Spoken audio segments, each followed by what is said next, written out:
Hi everyone, this is Renee with Not Sorry for the Story, an unapologetic take on current affairs. Well, we are entering into the fall season, at least here in Canada, and I know it's a time of transitioning for many of us personally,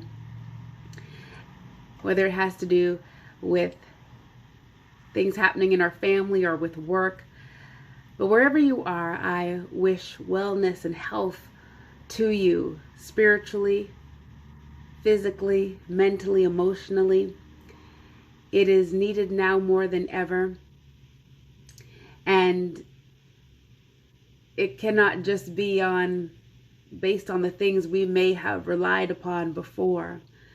And so I trust that we're coming to a place of understanding what true health is, true health, what it looks like for us personally, for our family, even for our nation.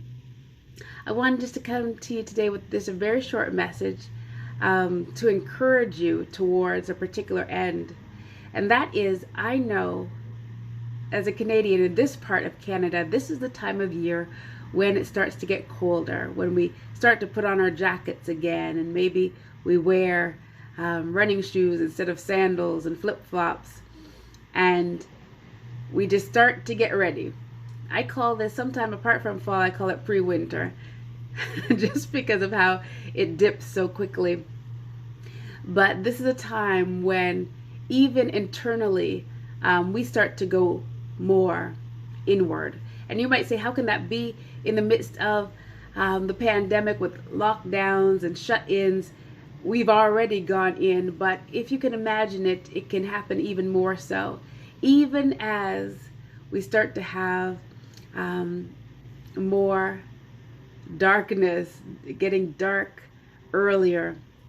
And so I want to encourage you, my encouragement to you with this Not Sorry for the Story is to remain awake, remain alert, and to search out and investigate some things. I know at the beginning of this pandemic, we were more in shock that this was happening.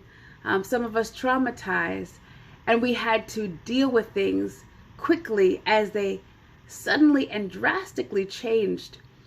And now, sure, if you want to say we've gotten used to some things, but I trust there's some things that we're still not used to because we shouldn't be. There's some things that we literally need to be awake about. We need to search out some things and not just be told things. So I was just thinking the other day, I have my masks, you know, these are needed now.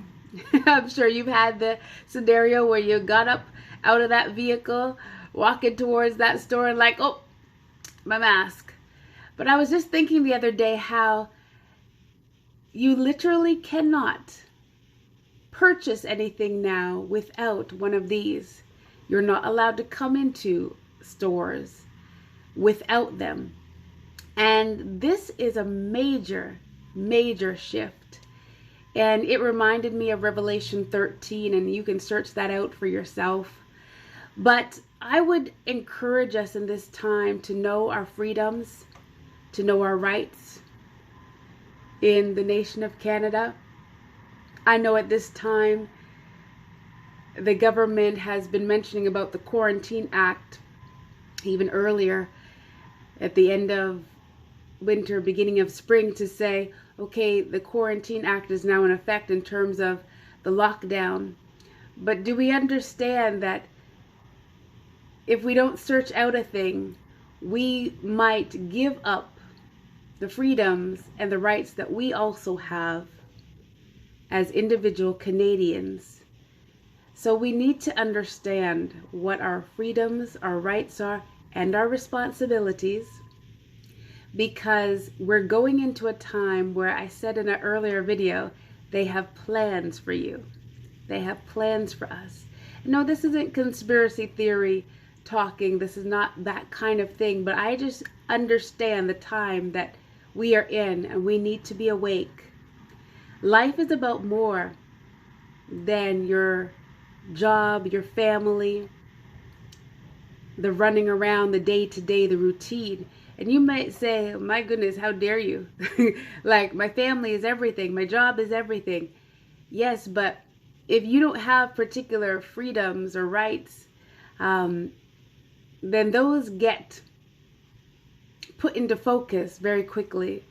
And so I want us to just remain on guard as a nation, remain on guard throughout the fall into the winter, and continue to be a part of the guarding of a nation. It's not just for governments, it's for the Canadians who call this place home and has received it as their own to steward it well. So the Lord bless you and keep you. I trust that even as we go into this season, we will go with eyes wide open, ready to do our part. Until next time, take care.